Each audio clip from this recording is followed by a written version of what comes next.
আগের মতো হয়ে গেছে। হুজুর উঠে চুপ করে বসে আছেন। হালিমা এসে, বাপ কি হয়েছে আব্বু, তোমার কি হয়েছে? তো কাজে আমি তো দেখলাম দুইটা লোক আসলেন, এরপরে কি হয়েছে আমি তা কইতে পারি না। দেখে যে বুকের এখানে একটা দাগের মতো আছে। যা বলছে আব্দুল্লাহ তাই। 3 মাসের বাচ্চার ভিতরে কোনো ইনসাফি মিজাজ হতে পারে, কোনো যোগ্যতা হতে পারে? 3 মাসের বাচ্চা বিচার ন্যায় বিচার বোঝে? আল্লাহ পাক রব্বুল আলামিন নবী পাককে জন্মসূত্রে এমন একটা চরিত্র দিয়ে তৈরি করেছেন, যার জন্মের পর থেকে কখনো এই চরিত্রের ভিতরে কেউ তিল পরিমাণ দাগ দেওয়ার সুযোগ নেই। আল্লাহ পাক বলেন, ওয়া ইন্নাকা লাআলা খুলুকিন আযীম, আপনাকে জন্মসূত্রে সর্বোত্তম চরিত্রের অধিকারী করে বানাইছি। জন্মসূত্রে আপনি ন্যায় বিচারক, জন্মসূত্রে আপনি আখলাকি, জন্মসূত্রে আপনি শিষ্টাচারওয়ালা, জন্মসূত্রে সর্বোত্তম চরিত্রের অধিকারী। 3 মাসে বাচ্চা আমেনার ঘরে যাইয়া কখনো আমেনার 2টা স্তনের দুধ খেয়ে সবার করে দেয় নাই। নবী তো ইচ্ছা করলে করতে পারতেন, আমার দাদা টাকা দেবে, আমি কেন একটা দুধ পান করব? 2টা দুধ পেট ভরে খেয়ে থাকলে তার ছেলে খাবে, নইলে খাবে না, আমি তো টাকার বিনিময়ে খাবো। আমার নবী ইনসাফি মিজাজে কখনো হালিমার 2টা স্তন খান নাই, সর্বদা একটা স্তন খেয়েছেন। এবং তা কোন স্তন খেয়েছেন? যতদিন দুধ পান করেছেন ততদিন ডান স্তনের দুধ পান করেছেন, কখনো বাম স্তনে চাটা দেয় নাই। বাম স্তনের দুধ হারাম তা না, কিন্তু নবী পাক যে ডানপন্থী নবী, ডানওয়ালাদের নবী, ডানকে নবী ভালোবাসেন, এর প্রমাণ জন্মের পর থেকে প্রমাণ করানোর জন্য আল্লাহ পাক নবী পাকের স্বভাব দিয়েছে জীবন ভরে ডান স্তনের দুধ খেয়েছেন, যতদিন দুধ খাইছেন। আর আব্দুল্লাহ বাম পাশেরটা খাইতেন। আল্লাহু আকবার। আমার এই নবীর চরিত্র সম্পর্কে জন্ম থেকে নিয়ে 40 বছর পর্যন্ত যে আখলাক, এই আখলাকের নাম হলো, এই স্বভাবের নাম হলো আরবিতে কয় আখলাক। এটার নাম কি? আখলাক। আর আখলাক মানে একটু বোঝেন, প্রত্যেকটা মানুষেরই জন্মসূত্রে একটা আখলাক আছে। শুধু মানুষটা, সব প্রাণীরও আছে, প্রত্যেক প্রাণীরও জন্মসূত্রে আখলাক আছে। জন্মসূত্রে যে স্বভাবটা নিয়ে আসে এর নাম আখলাক। খিলকাত মানে জন্ম, জন্মসূত্রে স্বভাবের নাম হলো আখলাক। যেমন এদিক তাকান, মুরগির বাচ্চা ডিমিতে বেরোয়, মুরগির বাচ্চা ডিমিতে বেরোয় না? ডিমিতে বেরোইয়া ওর দুধ খাতি হবে না খুদ খাতি হবে, এর কোন স্কুলে পড়ানো লাগে? পড়ানো লাগে? সব মুরগির বাচ্চা জন্মের পরে 3 মাস দুধ খায় না? কথা কয় না? কি খায়? খুদ খায়। তো খুদ কিভাবে খাতি হবে ও মুরগির বাচ্চার কোন কেজি স্কুলিতে শিখিয়ে দিছে? মুরগির বাচ্চার যে খুদ খাইতে হবে এটা তারা কে শিখায়? আল্লাহ শিখায়। বলবেন যে বাড়ির মুরগিতে তার মা শিখিয়ে দেয়। হ্যাঁ, বাড়ির মুরগি তার মা শিখাই দেয় বাচ্চারা এইভাবে খুদ খাইতে হয়। বাড়ির মুরগিতে তার মা বাচ্চারা শিখাই দিল, কিন্তু পোল্ট্রি মুরগির মার নাম কি? তাকে কি মা আছে? কিন্তু তারা খায় কি খায় না? বরং শিখেছে বেশি খায়। এই খাওয়া শিখাইতেছে কে? যেই আল্লাহ শিখাইতেছে। এইটা হলো জন্মসূত্রে স্বভাবের নাম আখলাক। সব প্রাণী, স্তনপায়ী বা প্রাণীরা, তারা মায়ের স্তন থেকে দুধ খায়, বুকের ভিতরে নরম একটা বানগালি চুষা শুরু করে, এটা ঠিক আছে। ছাগলের বাচ্চা জন্মের পরেও মায়ের স্তন মুখে দিলে সে চাটে, কিন্তু চাটার ফাঁকে স্তনের মুখ দিয়ে ধাক্কা দেয় কি দেয় না? এই ধাক্কা সে দিল কিনা? এই যে ধাক্কা দেয়, এটা হলো তার আখলাক, এটাই তার স্বভাব। মানুষের বাচ্চা দেখবেন দুধ খায়, এক স্তন মুখে দিয়ে চাটে, ওই বাচ্চাটা মার আর এক দুধের বুটা এরকম নাড়াচাড়া হতে তালে দেয়। ওই বুটা নাড়াচাড়া দিলে ওই বুটার ভিতরে দুধ আসে, এলো পানায়। এটাই সিস্টেম, এটা আখলাক, এটা ওরা শিয়ে দেওয়া লাগে না, ঠিক না? এইরকম আখলাকগত দিক দিয়ে যদি বিবেচনা করেন, তাহলে আমার নবীর আখলাকের চাইতে জগতে আর শ্রেষ্ঠ আখলাক ওলা কেউ হইতে পারে? এই নবীর আখলাক নিয়ে যদি কেউ কটূক্তি করে, সমালোচনা করে, কেউ যদি গালি দেয় আর নিন্দা করে, তাহলে তার মুখে আমরা ময়লা মাখাইয়া জুতো মারি। কথা বলুন ঠিক না? আমার নবীর সম্পর্কে কেউ যদি কথা বলে, একটা ফুলের টোকা মারে, আমার জীবন দিয়ে তার প্রতিবাদ করতে প্রস্তুত যুবক। কথা বলুন ঠিক না? কখন আমরা এটা সহ্য করতে পারি না। এজন্য আপনাকে আমাকে আল্লাহ পাক রব্বুল আলামিন নবী মদিনায় যাওয়ার পরে মহব্বতের সাথে ডাক দিয়ে বলে, ইয়া আইয়ুহাল্লাযীনা আমানু, হে অন্ধ জগতের অটল বিশ্বাসী পাগলরা। কোরআন শরীফের ভিতরে যত আয়াত আছে ইয়া আইয়ুহাল্লাযীনা আমানু, এই আয়াতগুলো মদিনায় নাজিল হয়েছে। এর অর্থ হলো, হে অন্ধ জগতের অটল বিশ্বাসী পাগলরা, তোমরা নবীর সুন্নতের পর আমল না করলেও নবীর মহব্বত তোমার অন্তরে আছে। তুমি অন্ধ জগতের অটল বিশ্বাসী পাগল। কোন যুবক যদি মুসলমানের সন্তান যদি নামাজ নাও পড়ে, এমনকি কোন যুবক যদি মুসলমানের সন্তান নামাজ নাও পড়ে, রোজা নাও রাখে, টুপি জীবনে পরে নাই, দাড়ি জীবনে রাখে নাই, কোনোদিন সুন্নতে পোশাক পরে নাই, যে কোনোদিন ঢিলাকুলুক ব্যবহার করে নাই, একবারও জীবনে মেশাক মুখে দেয় নাই, কোনোদিন দস্তারখান বিছিয়ে খানা খায় নাই, সুন্নত নামাজ তো দূরের কথা ফরজ নামাজও পড়ে না, রমজান মাসে রোজা রাখে না, মুসলমানের সন্তান নাম তার জামাল উদ্দিন, বাপের নাম কামাল উদ্দিন, এই মুসলমানের সন্তানের সামনে যদি আল্লাহর নবী রেখেও গালি দেয় মুসলমান যুবক বলো, তাহলে তোমার জীবনের শেষ বিন্দু রক্ত দিয়ে প্রতিশোধ নিবা কি নিবা না? নবীকে দেখি নাই, মহব্বত আমার অন্তরে আছে, যদিও নফসের ধোঁকায় পড়ে শয়তানের প্রেমে পড়ে আমি সুন্নতের আমল করতে পারি না। তবে মুসলমান যুবক ভালো করে মনে রাখো, দুনিয়ায় তুমি কার কাছ থেকে আদর্শ শিখবা? এমন একটা মানুষ আল্লাহ দুনিয়ায় পাঠায় নাই যে একটা মানুষের গোটা জীবনের ভিতরে 800 কোটি 1000 কোটি মানুষের সমস্ত মানুষের চলার সংবিধান একজন মানুষ থেকে সম্পূর্ণ আসছে, এমন একজন মানুষ পাবেন না। রবি ঠাকুর বড় পণ্ডিত ছিল, অনেক পাণ্ডিত্যপূর্ণ কথা বলছে, তবে তার একার পাণ্ডিত্য দিয়ে কোনো দেশের সংবিধান তৈরি হতে পারে না। কাজী নজরুল পণ্ডিত মানুষ ছিল, তার পাণ্ডিত্য দিয়ে গোটা বিশ্ব চলতে পারে না। আরো যত বড় বড় বিজ্ঞানী চলে গেছে, একজনের পাণ্ডিত্য আর তার নীতি কথা দিয়া সারা দুনিয়ার মানুষ চলতে পারে না। কিন্তু আল্লাহ একটা মানুষই বানাইছে, যে একটা মানুষের গোটা জীবনের জন্ম থেকে মৃত্যু পর্যন্ত 63 বছরের হায়াতকে যদি কেউ স্মরণ করে, তাহলে 800 কোটি না 8 লক্ষ কোটি মানুষও যদি আসে, তাও ওই একটা মানুষের ভিতরে, একটা মানুষের থেকে সমস্ত মানুষের চলার পাথও সংগ্রহ করতে পারে কি পারে না? সারা দুনিয়ার সমস্ত মানুষের আদর্শ একটা মানুষের ভিতরে। আমার নবীর আদর্শ লক্ষ্য করেন, এদিক তাকান। নবী পাক মানুষকে সালাম দিয়ে সাক্ষাৎ করতেন। কতক্ষণ কি দিয়ে? আর এই ইদানিং কালে এই কবে থেকে শুরু হয়েছে আমি তা কইতে পারি না। জেনারেল সংবর্ধনা, জেনারেল মানে ডিপার্টমেন্টে যারা আছে, সুন্নত বাদ দিয়ে যারা অন্য জাতি আছে, তারা সম্মান প্রদর্শন বা সাক্ষাতের সূচনাটা কি দিয়ে করে? 1 চড় 1 লাথি। সেনাবাহিনীতে দেখেন নাই, হলিন্দে দাঁড়াইছে, অফিসার যখন আসে তখন কি করে? চড় দেখাই দিছে, দিতে পারলাম না, দেখে রেখেন। এরপরে গুম করে একটা লাথি মারে, কই লাথিটাও দিতে চাইছিলাম তা পারলাম না, এই জন্য মাটিতে দিলাম। 1 চড় 1 লাথিতে সম্মান প্রদর্শন, সাক্ষাৎ, এটা কোন আদর্শ হতে পারে? আমার নবীর আদর্শ আফসুস সালাম। সাক্ষাৎ হবে কি দিয়া? জোরে বলেন কি দিয়া? আরে কন্যা কি দিয়া? সালাম হবে, ক্লিয়ার সালাম। বলেন আসসালামু আলাইকুম ওয়া রাহমাতুল্লাহি ওয়া বারাকাতুহু। আমার নবী সালাম দিয়ে, কি সুন্দর কথা না? আপনিও উত্তর দিচ্ছেন ওয়া আলাইকুম আসসালাম ওয়া রাহমাতুল্লাহি ওয়া বারাকাতুহু। সেম একই কথা, একটু উল্টো ভাবে বলছেন, তরজমা একই। আপনার উপরে আল্লাহর পক্ষ থেকে শান্তি, রহমত আর বরকত নাজিল হোক। বলেন না সুবহানাল্লাহ? আমিও বলছি, আপনিও বলছেন। হুজুর বলেন আফসুস সালাম, বাপে ছেলেরে সালাম দাও, স্বামী স্ত্রীকে সালাম দাও, স্ত্রী স্বামীকে সালাম দাও, সন্তানরা আব্বারে সালাম দাও, দাদায় নাতিরে সালাম দাও, নানায় নাতিরে সালাম দাও, উস্তাদ ছাত্ররে সালাম দাও, ছাত্র উস্তাদরে সালাম দাও, চাচায় ভাতিজাকে সালাম দাও, সবাই সালামের প্রচলন দাও। তার মানে দোয়ার প্রচলন দাও। এত মানুষ যদি একে অপরকে দোয়া করে, আসমান থেকে রহমত আর বরকত নাজিল হইতে বাধ্য। পদ্ধতিটা কত সুন্দর না? এরপরে আসেন একটু সাক্ষাতের, একটু মুসাফা করেন, হাতে হাত মিলিয়ে সুন্দর করে একটা জাকি দেন। আমার নবীর আদর্শ, হাতে হাত দিয়ে মুসাফা করে হাতে জাকি দিলে নবী বলেন হাতের থেকে সমস্ত সগীরা গুনাহ ঝরে পড়ে যায়। জাকিটা মাইকে চুপে দেবেন, আবার বেকায়দা জাকি দেবেন না। তাগলা 7 ফুটে জুয়ন একটা আমার মতো দুর্বল মৌলবীরা যদি হাত ধরেন খোট টান দেয়, তাহলে গোড়াইতে খুলিয়ে যাবে না। সিস্টেম না, হালকা করে এমন জোরে দেবেন না যে হাতের আঙ্গুলগুলো কলকল করে ভেঙে যায়। সুন্দর করে ভদ্রতার সাথে। আবার অনেকে মুসাফা করে এরকম আঙ্গুলির মাথায় দিয়ে, এটা মুসাফা হয়নি। দুইজনের বৃদ্ধাঙ্গুলের গোড়া এক জায়গায় মিশে যাবে, এভাবে সুন্দর করে হালকা করে একটু মৃদু চাপও দেবেন, হালকা একটা জাকি দেবেন মোহাব্বতের সাথে। সবচেয়ে সুন্দর 2 হাত দিয়ে করা, আপনারও 2 হাত, তারও 2 হাত। আর করোনার পরে তো মুসাফা হয়ে গেছে বক্সিন, দেখছেন না? বক্সিন দিয়ে মুসাফা হয়। বক্সিন হাতে না দিয়ে না হে দেওয়া উচিত।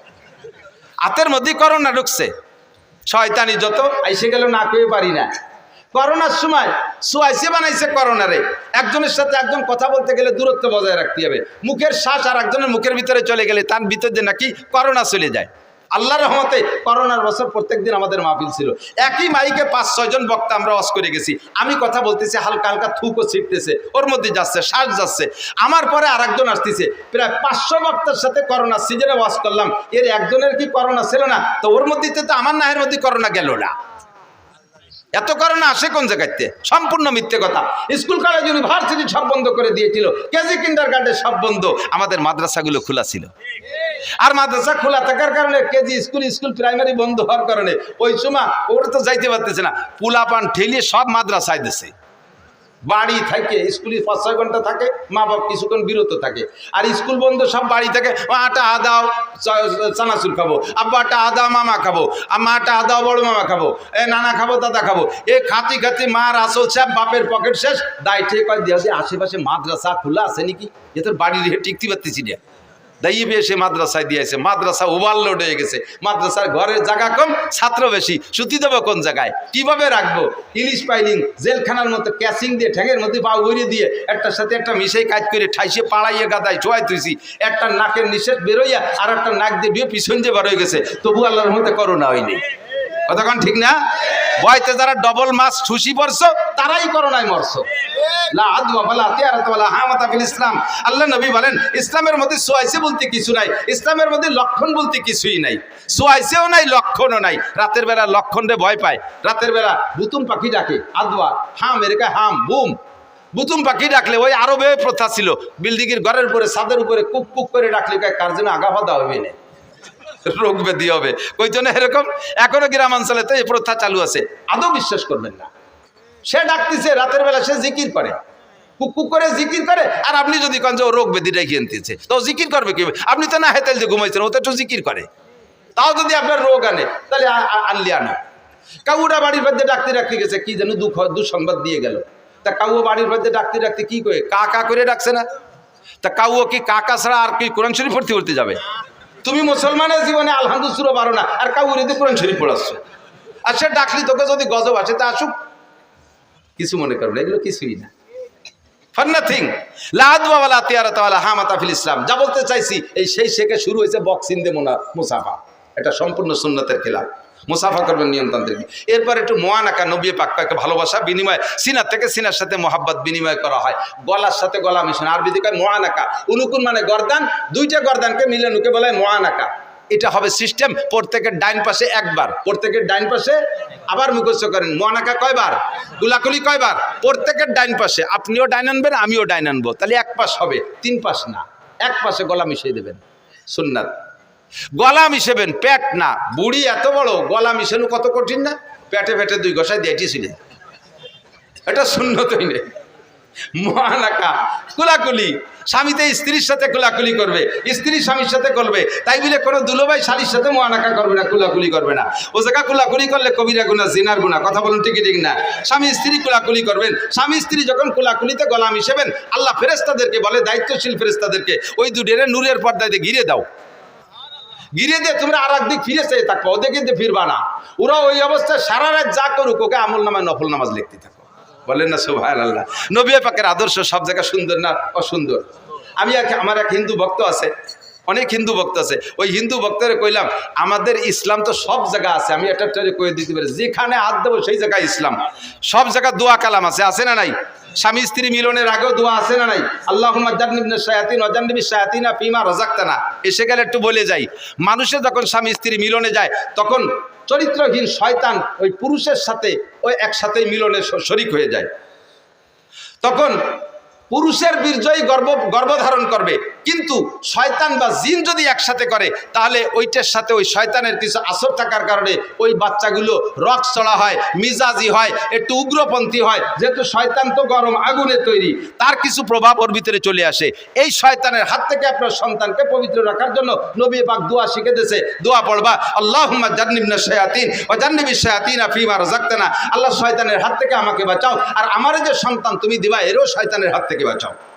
এমন একটা মুহূর্ত দোয়া, বাথরুমে ঢোকার সময় আমাদের নিয়ম আছে না নাই? এগুলো সব নবীর আখলাক। আল্লাহ নিজেই বলেছেন, লাকাদ কানা লাকুম ফি রাসূলিল্লাহি উসওয়াতুন হাসানাহ, আমার রাসূলুল্লাহর ভিতরে গোটা মানব জাতির উত্তম আদর্শ রয়েছে। বাথরুমে যাওয়ার সময় নবীর আদর্শ, বাথরুমে বসার সময় নবীর আদর্শ, বাথরুম শেষ করার ভিতরে নবীর আদর্শ, আছে না নাই? বাইরে থাকতে একটা দোয়া, বাম পায়ে দিয়ে বাথরুমে ঢোকা, এগুলো সব সুন্নাত। আমল করলে 100 করে শহীদের সওয়াব, বলেন না সুবহানাল্লাহ। বাথরুমের মধ্যে ঢুকে কিভাবে বসবেন? বাম পায়ের উপরে ভর দিয়ে বসবেন। বাথরুমের ভিতরে যেহেতু একা একা, ও জায়গা তার সাথে কেউ নেই, লুঙ্গিটারে খুলে উপরে কোনো জায়গা বাঁধানোর দরকার হলে বাঁধাই ধুয়ে একটা বিড়ি নিয়ে সুন্দর করে বসবেন, পায়খানার দুমো আর বিড়ির দুমো দিয়ে একসাথে গেলবেন। নবীর সুন্নত না এটা? আর এই সুন্নতের বার আমল করলে হলে আছে না নাই? পায়খানার মধ্যে একদিন বিড়ির ভাষা কোন হুজুর নিয়ে থুয়েছে? সর্বনের পিছাম স্ট্যান্ডে যত বাস স্ট্যান্ডে যত বাথরুম আছে, যে দেখুন তার ভিতরে কি পরিমাণ বিড়ির ভাষা। স্কুল কলেজের বাথরুমের ভিতরে পাবেন বিড়ির ভাষা, আল্লাহর রহমতে আমাকে মাদ্রাসার বাথরুমের ভিতরে ঢিলাকুলুক ছাড়া পাবেন না, ঠিক না? হাটাজারি মাদ্রাসা যখন প্রথম তৈরি হয়েছে, আপনাদের মাদ্রাসার মতো ছোট হাটাজারি মাদ্রাসা প্রথম হয়েছে, তা হাটাজারি মাদ্রাসা একটা ঘর, আর বাথরুম অতটা ভালো না। সে সময় ড্রেন কাইটা বাঁশ দিয়ে বাথরুম বানাইছে, পাহাড়ি সন্ধে বেড়া। এ তো আমরাও সেদিনকে এই তারাই ফিক্র মাদ্রাসায় পড়ছি, নাড়াই দিয়ে বেড়া দিতাম। বর্ষাকাল আসলি এই নাড়া উইতি খেয়ে ফেলাই দিত। এক পায়খানায় বসলে 3 পায়খানার মধ্যে আর কেউ বসার কায়দা ছিল না, একটা দিয়ে 3-4টে দেওয়া যাইত। এখন ওই বাথরুমের সংখ্যা কম, ছাত্র হয়ে গেছে বেশি। হাটাজারি মাদ্রাসা, হাটাজারি মাদ্রাসার ছাত্ররা ফজরের সময় যখন বেশি ভিড় হয়ে যায়, একসাথে চাপ পড়ে, তখন বাথরুম জায়গা না পাইয়া আশেপাশে জমিতে যে বসে পড়ে। পাশের এক জমি লাল করে ফেলাইছে রাগিয়ে, সার লাগবে না বুনে দিছে। কৃষক ওই জমিওয়ালা চাষ দিতে আইছে, গরু নিয়ে হাল্লা করে জুড়ি, ওর মধ্যে নামতে পাও দিয়ে জায়গা পাচ্ছে। এখন আইসে হুজুরি কাছে গরু ওই জায়গায় দাঁড় করে তুই হুজুরে বলতে, হুজুর আইসে দেন আমার জমি কানে একটু শশী দিয়ে যা। কিভাবে নামবো? হুজুর যেতে সত্যি বেকায়দা। হুজুর বলেন যে তো ঘটনা কি, তো তুমি আমাকে পর খেপছো কেন? সব আপনার হুজুররা পায়খানা করছে। হুজুর কয় পায়খানার গায়ে কি হুজুর লেখা আছে? এদেশের গ্রামের মানুষও তো আঁকতে পারে, তোমার সাথে জ্ঞান থাকলে তারা হচ্ছে তোমার জমি নষ্ট হচ্ছে। আমার তালবি আলিমকে দোষ দাও, না হুজুর তালবি আলিমরাই পায়খানা করছে। আলামত হলো প্রত্যেক পায়খানার সামনে 3-3টে কুলুক, পাবলিকে ও কাম করে না। এই কুলুক দিয়ে বুঝছি না, পায় ঢিলা দেখে বুঝছি না হুজুররা পায়খানা করছে। হুজুর কয় আলহামদুলিল্লাহ। উনি কয় এটা হুজুররা পায়খানা করছে, 3 কুলুক দেখে চিনছি। হুজুর শুনে খুশি দিকে আলহামদুলিল্লাহ। আমার বই বইরে পায়খানা করলে আপনি খুশি হলেন? বাজারে পাগল, তোর পায়খানা সব আমি সাফ করে দেবো, লাস্টে জমি আমি চষে দেবো। আমি যে উদ্দেশ্যে মাদ্রাসা করছি সেই উদ্দেশ্যের একটা বাস্তবায়ন ওখানে হয়েছে। নবীর সুন্নতের পাবন্দি করে। আমার তালবি আলিমকে ঢিলাকুলুকের প্রশিক্ষণ দিছি। তারা যে ঢিলাকুলুক করে, আলেম তালবি আলিম তো ওরকমই হতে হবে, তার পায়খানা দিকে দিঘা বোঝা যায় যে এটা হুজুরির পায়খানা। হুজুর তো এরকমই হতে হবে, মাদ্রাসা বলি এরকমই পড়তে হবে, যারা দেখলে বোঝা যায়, পায়খানা দেখলে বোঝা যায় যে হুজুরির পায়খানা। তা আমার তালবি আলিমদের পায়খানা দেখে যখন বুঝে ফেলাইছিস এটা হুজুরির পায়খানা, ঢিলা আছে, এটা আমার শকরের বিষয়। আমি যে উদ্দেশ্যে মাদ্রাসা করছি সেটা আমার পূর্ণ হয়ে গেছে, এজন্যই শকর আদায় করি আলহামদুলিল্লাহ। তোর পায়খানা সব আমি সাফ করে দেবো, আমি চষে দেবো, চিনতে পারিস না। ভদ্রলোক কয় হুজুর আমার বইও চষা লাগবে না, আমার এই বইরও দরকার নাই, ও জমি আপনারে দান করে দিলাম মাদ্রাসায়। আল্লাহু আকবার। বুজুরগানে দিনের প্রত্যেক কথার ভিতরে আল্লাহ তাআলা বরকত রেখেছে। কথা বলেন ঠিক না? লাকাদ কানা লাকুম ফি রাসূলিল্লাহি উসওয়াতুন হাসানা। বাথরুমের ভিতরে যাইয়া বিড়ি খাবেন না, কুত্তয়ো গিন্না রে। মানুষে দাঁড়ায় দাঁড়ায় পেশাব করে আর বিড়ি খায়, পায়খানায় বসে বিড়ি খায়। বিড়ি খায়, খায় কি খায় না? কুত্তয় আল্লাহরে কয় যে আল্লাহ তুমি যে বলো মানুষ বলে আশরাফুল মখলুকাত, আমরা কুত্তরা বড় নিকৃষ্ট। আমার বংশ, কুত্তর বংশের ভিতরে একটা কুত্তরে তুমি দেখাতে পারবা যে খাতি বসে আগে আর আঁকতি বসে খায়? আমরা ও জায়গায় আদর্শ বুঝি, খাওয়ার সময় আগা যায় না, আগার সময় খাওয়া যায় না, আমরা ও জায়গা ভাগ করে ফেলি। আরে আশরাফুল মখলুকাত যাদের বার কুরআন নাজিল হয়েছে, যাদের উস্তাদ মুহাম্মদুর রাসূলুল্লাহ সাল্লাল্লাহু আলাইহি সাল্লাম, যাদের উস্তাদ 2.5 থেকে 3 লক্ষ নবী রাসূল, তারা কি আদর্শ শিখলো? পায়খানায় বসে খায়, পেশাব করতে বসে খায়, আর বিড়ি খায়, সিগারেট খায়। এরা বলো মানুষের চাইতে ভালো না মন্দ? আল্লাহ কয় তারা মানুষের চাইতে, মানে কুত্তর চাইতে মানুষগুলো খারাপ। উলাইকা কাল আনাম বাল হুম আদাল্লু উলাইকা হুমুল গাফিলুন। এই জাতীয় মানুষগুলো চতুষ্পদ জন্তুর চাইতে খারাপ। পশুর যে বুদ্ধি আছে সে বুদ্ধিটুকু তার নাই। কথা বলুন ঠিক কি ঠিক না? আমার নবীর আদর্শ সব জায়গায় আছে না নাই? খানা খাইতে বসবেন কোন হাত দিয়ে খানা খাবেন? ডান হাত দিয়ে। দোয়া আছে না নাই? বাথরুমের ভিতরে বসবেন, ওই জায়গায় একটু সারিয়ে আসি, 3টা ঢিলা ব্যবহার করবেন, 3টা ঢিলা বাথরুমে। প্রথম ঢিলাটা পুরুষরা সামনে থেকে পিছনের দিক, দ্বিতীয়টা পিছন থেকে সামনে দিক, তৃতীয়টা সামনে থেকে পিছনের দিক। নারীরা 12 মাস কাল, পুরুষরা গরমকালে এই নিয়ম, শীতকালে তার উল্টো নিয়ম। শীতকালে শরীরটা তো ক্লোজ হয়ে আসে, এই জন্য শীতকালে প্রথম ঢিলাটা পিছন থেকে সামনের দিক, দ্বিতীয়টা সামনের থেকে পিছনের দিক। আর নারীরা 12 মাস কাল, প্রথমটা সামনে থেকে পিছনের দিক, দ্বিতীয়টা পিছন থেকে সামনে, তৃতীয়টা সামনে থেকে পিছনে। নবী সব জায়গায় আদর্শ শিখিয়ে দিয়েছে। ইহুদিরা আব্দুল্লাহ ইবনে সালাম রাদিয়াল্লাহু তাআলা যখন মুসলমান হয়েছে, আরে এদিকে আসেন, আব্দুল্লাহ ইবনে সালাম রাদিয়াল্লাহু তাআলা যখন মুসলমান হয়েছে, উনি ইহুদিদের বড় আলেম ছিল।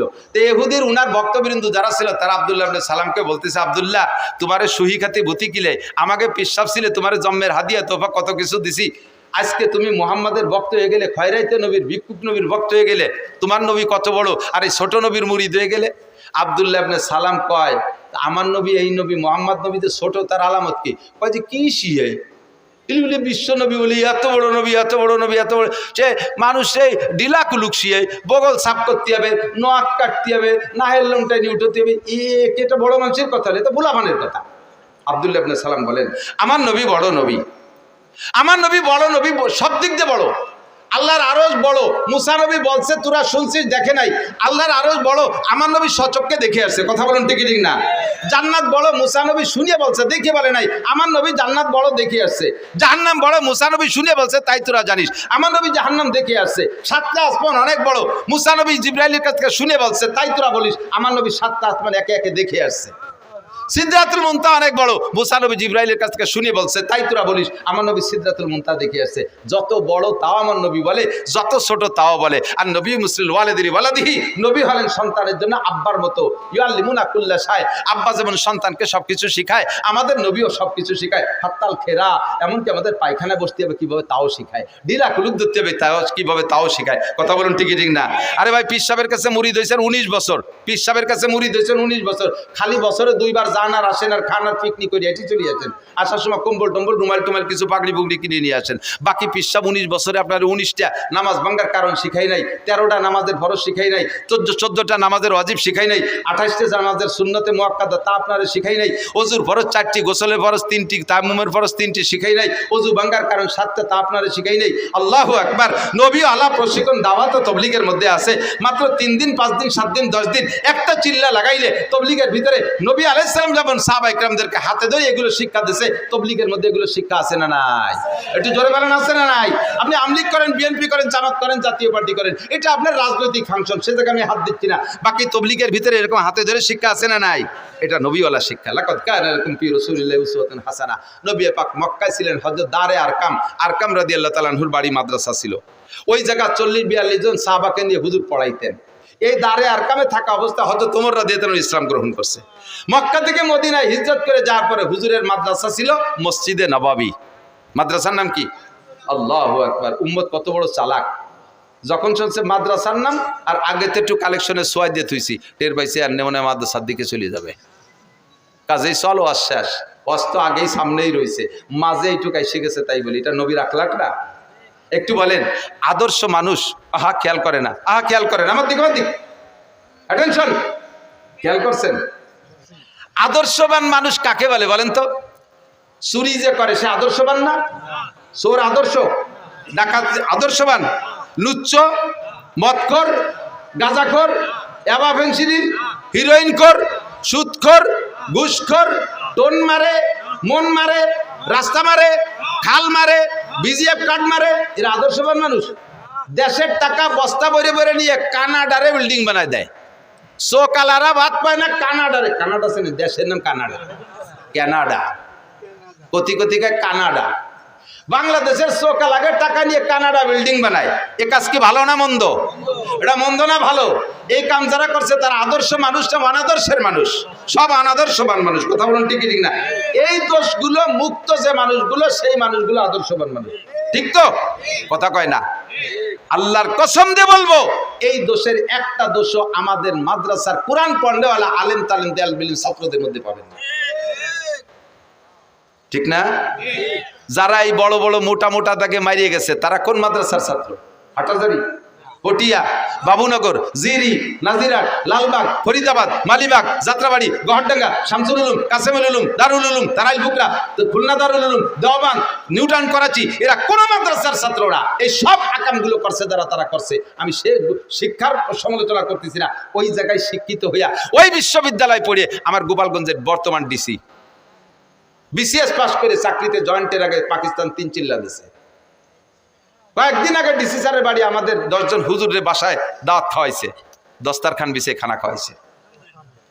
এত বড় সুন্নতি দাঁড়িয়ে ফজরের নামাজ পড়ে আপনাদের মহারাজপুর মসজিদ মাদ্রাসার মসজিদে একদিন এসে ফজরের নামাজ পড়ছে। যে লোকটা গোপালগঞ্জ থেকে গাড়ি চালাইছে মহারাজপুর ফজর পড়ে, ওই লোকটা নিশ্চয়ই তাহাজ্জুদ পড়ে রওনা দিয়েছে। উনিও বিশ্ববিদ্যালয়ের ছাত্র। हद गो जम्बूरे खुर्दाजे के फूल जाइके सादर নাই সুজা দে গারাসল हद गो आहू গিয়া খুরদন্দ আব জিয়ে কে সরগিনো দে গর মিশকুনাব। একই জঙ্গলে থেকে দুইটা হরিণের ঘাস খায়, ঘাস পাতা খায়। একই জঙ্গলে থেকে একটা হরিণের পেট থেকে শুধু পায়খানা বের হয়, আর একটা হরিণের পেটে মৃগনাভি কস্তুরী হয়। একই বিশ্ববিদ্যালয় থেকে এই ডিসি সাহেব, আর এক বিশ্ববিদ্যালয় থেকে আরেকজন ঘুষখোর ডিসি সাহেব, একই বিশ্ববিদ্যালয় থেকে পড়া BCS cadre DIG Rafiqul Islam শিমুল, তার ঘরের ভিতরে ডাইনিং টেবিল নাই, দস্তারখান বিছে খানা খায়। বাংলাদেশের একজন ঊর্ধ্বতন একজন পুলিশ অফিসার, সুন্নতি দাড়ি তার মুখে, তাহাজ্জুদের নামাজ পড়ে, হক্কানি কামেল পীরের কাছে বায়াত, সেও কিন্তু বিসিএস ক্যাডার কলেজ বিশ্ববিদ্যালয়ের ছাত্র। আর ওই বিশ্ববিদ্যালয় থেকে পড়ে আরেকজন পুলিশ এসপি, সে কুষ্টিয়ার যখন ডিউটি করে কুষ্টিয়া পুলিশ লাইনে, সেই সময় কয় আমার এই মৌলবেদিকে দেখলে আমার গায়ে জ্বালা ধরে, আমার জানাজার নামাজ আমি নিজেই পড়াতে পারি। কিছু ওজে নেই, ওর জানাজা বলে ওই পড়াতে পারে। তা কি মরার আগে ভরবি না পরে ভরবি গাদা? কত বড় আনাড়ি, কত বড় নির্বোধ, তার জানাজার নামাজ বলে সেই পড়াতে পারে। একই বিশ্ববিদ্যালয়ে একই জঙ্গলের ঘাস পাতা খাইয়া একটার ফের দিয়ে মৃগ নাবি আর একটার ফের দিয়ে পাহের বড়ি বাড়িতে ছাগলের নেদি। কতক্ষণ ঠিক না? সাবধান। তবে আল্লাহর রহমতে আমাদের এখান থেকে যারা মানুষ হচ্ছে, একটা মানুষ আপনাদের গালি দেয় না, একটা আলেম আপনাদের গালি দেয় না, অকথ্য ভাষায় শক্ত কথা বলে না, আপনাদেরকে দেখলে সালাম দেয়, আপনাদেরকে শ্রদ্ধা করে, করে কি করে না? করে না বিয়াদবি করে? উলামায়ে কিরাম বিয়াদবি করে না। খেপালি পারা শেষ সময় তো দায় ঠাইয়া একজনের কয় সন্ন্যাসী, সন্ন্যাসীকে রাগ নাই, পিছন দিয়ে যাই কুঞ্চি দিয়ে এরকম সন্ন্যাসীর লুঙ্গিটা উজলই ফেলতেছে। একবার উজলইছে, রাগ, সন্ন্যাসী রাগ অতি নিষেধ, এই জন্য রাগ হই নেই। দুইবার উজলই ফেলাইছে, 3 নম্বর আবার উজলইছে। কারণ এইভাবে যদি পিছন দিয়ে কুঞ্চি দিয়ে বাদাইও খালি ভাষা উজলতি, তাহলে তাই এই সন্ন্যাসী কতক্ষণ সন্ন্যাসী থাকতে পারে? জীবন ভরে আমাকে রাজাকার, মৌলবাদ, তালেবান, জঙ্গি মঙ্গি কইয়া পিছনের কাপড় উজলতি থাকবেন, একবার কেটা ছাটি দিতে পারি যে? খেপাইয়েন না, সাইটি করবো না। আদর্শের কারখানা মাদ্রাসা, মহিলা মাদ্রাসায় আজ থেকে মহিলা মাদ্রাসা শুরু হয়েছে বাংলাদেশে বেশি দিন আগে না। মহিলা মাদ্রাসা শুরু হওয়ার আগে 100% মেয়েদের কোরআন শরীফ পড়া অশুদ্ধ ছিল।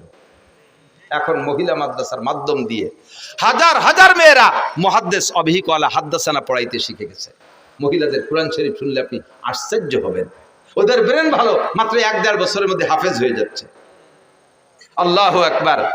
আগে বোরকা পরতো, সে আগে একেবারে আগের মা বোনরা তো একটু ব্যতিক্রম ছিল, তারা তো খাস পর্দা করতো। মাঝে একটা টাইম এসে গেছিল বোরকার নামে ফ্যাশন, মশারি দিয়ে বোরকা বানায়।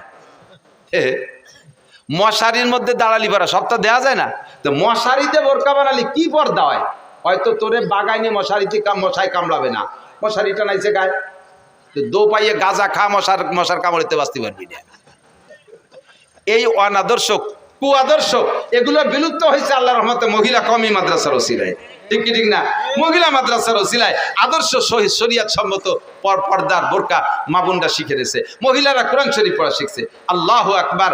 ও দোস্ত, আগে এত মাদ্রাসা ছিল না, আল্লাহর রহমতে মাদ্রাসা বাড়ছে, আলেম ওলামা বাড়ছে। নবী পাক মসজিদে নববীতে মাদ্রাসা বানাইছে, ছাত্র ছিল 460 জন। আরে বলেন এদিক তাকান, নবী পাকের মাদ্রাসার ছাত্র কয়জন? 460 জন। ছাত্র কেডা জানেন? জামাল কামাল, লালটু বল্টু, জুয়েল টেল, টুলু লুলু, এগুলো না। আবু বকর, উমর, উসমান, আলী, তলহা, জুবাইর, বেলাল, আম্মার, সোহেব, আবু হুরায়রা, আব্দুর রহমান ইবনে আবু বকর, আব্দুল্লাহ ইবনে ওমর, আব্দুল্লাহ ইবনে আব্বাস, তারপরে সালমান ফারসি, আব্দুল্লাহ ইবনে সালাম রাদিয়াল্লাহু তাআলা আনহুম, আবু হুরায়রা, এই জলিলুল কদর 460 জন ছাত্র নবী পাকের ছাত্র ছিলেন, মসজিদে নববীর ছাত্র তারা।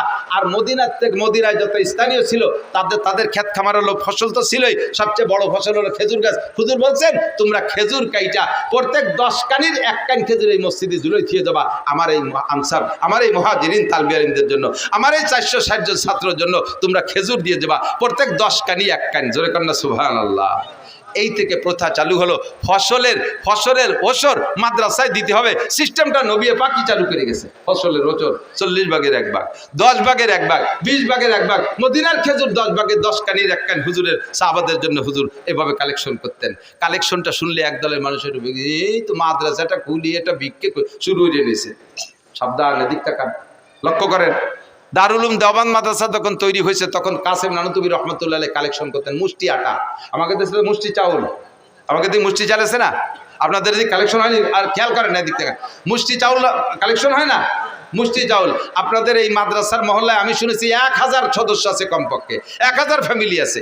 মুষ্টি চাউল দিতে কোনো কষ্ট হয় না, একটা ডাব্বা আলাদা বানাবেন, বস্তাতে কোনো সময় চাউল দেবেন না, তাহলে বরকত হবে না। আপনি প্রত্যেক অক্তের খাবার যে চাউল তুলে নেবেন রান্নার জন্য, ওর মধ্যে থেকে ছোট্ট 1 মুঠ চাউল এই ডাব্বার মধ্যে রেখে যাবেন, আপনার ভাতও কম পড়বে না। আর 8 দিন 7 দিন পর্যন্ত 1 মুঠ করে যদি 2 বেলাও রান্না করেন, জমা করেন ওর ভিতরে, দেখবেন যে সপ্তাহের মাথায় যে 1 কেজি চাউল হয়ে গেছে। কতক্ষণ ঠিক না? এই 1 কেজি চাউল দিয়ে আপনি জান্নাত কেনেন। হযরত কাসেম নানুতুবি রহমাতুল্লাহ মুষ্টি আটা কালেকশনে পাঠাইতেন এলাকায়, দেওবন্দ এলাকায়। তো এক বড় লোক আইসা কাসেম নানুতুবিকে বলতেছে, হুজুর আমার একটা অভিযোগ, আলেম তালবি আলিম আল্লাহ রসুলের মেহমান এরাই শুক্রবার আসলে খয়রাইতে ব্যাগ নিয়ে বাড়ি বাড়ি ঘুরে দেখতে কেমন দেওয়া যায়, আমার তো খুব খারাপ লাগতেছে। হুজুর কয়, বেটা খাওয়াবো কি, সরকার তো টাকা পয়সা দেন, আর মাদ্রাসা জায়গা জমিও নাই, ব্যবসা বাণিজ্য নাই, তাকে খাওয়াতে জন্য মুষ্টি আটা কালেকশন না করলে কি খাওয়াবো?